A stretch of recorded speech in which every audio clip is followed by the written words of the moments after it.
Hello everyone, welcome to my new blog. তো তোমরা সবাই কেমন আছো? আমি কিন্তু খুবই ভালো আছি। আর আজকে সকালবেলা আমরা স্নান করে মা আর আমি যাচ্ছিলাম পুজো দিতে 14 দেবতার মার বাড়িতে। আর দেখো আমরা সকাল সকাল এসেও পড়েছি। আর এখানের প্যারার দোকানের মালিকগুলো না ডাকাডাকি করছিল যে আমার দোকানে আসো, আমার দোকানে আসো।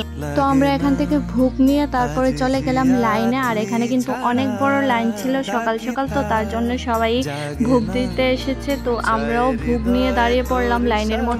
আর মা পুরোহিত মশাইকে দিয়ে দিল ভোগটা, তারপরে পুজো দিয়ে আমাদের ভোগটা আবার আমাদেরকে ফিরিয়ে দিল। তো এখান থেকে আবার দেখো এখানে 14টা দেবতা রয়েছে, এগুলোকেও দর্শন করে নিলাম। তো এখানে আবার আমরা প্রণামী দিয়ে ঘন্টা বাজিয়ে চলে এলাম আবার।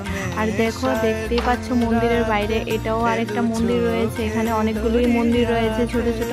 আর মন্দিরের পাশেই দেখো এই পুকুরটা, তো মা একটু গঙ্গার জল ছিটিয়ে নিচ্ছিল গায়ের মধ্যে।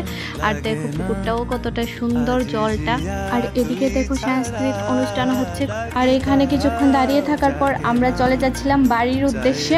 আর এদিকের দোকানপাটগুলোর সামনে দিয়ে আসছিলাম। বেশি একটা আমরা ঘোরাঘুরি করিনি, কারণ প্রচণ্ড পরিমাণ রৌদ্র ছিল, অনেকটাই গরম ছিল, তার জন্য আমরা বেশি ঘোরাঘুরি করিনি। তো সামনে দিয়ে যে কটা দোকান পড়েছে আসার সময় তোমাদের সাথে শেয়ার করলাম।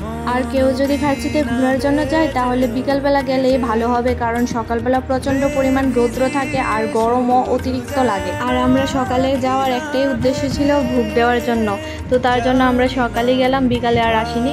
আর সকাল সকাল কিন্তু অনেকগুলো দোকানপাট খুলে গেল, আবার কিন্তু অনেকগুলো দোকান খুলেও নেই, বন্ধ রয়েছে। আর এদিকে দেখো একটা বাঁশ বেতের দোকান ছিল, এই দোকানটাতে কিন্তু বাঁশ বেতের অনেকগুলো জিনিস ছিল। আর যদি ভিডিওটা ভালো লাগে একটা লাইক করে দিও। তো আজকের ভিডিওটা এ পর্যন্তই, আবার দেখা হচ্ছে নতুন কোনো অন্য ভিডিওর সাথে।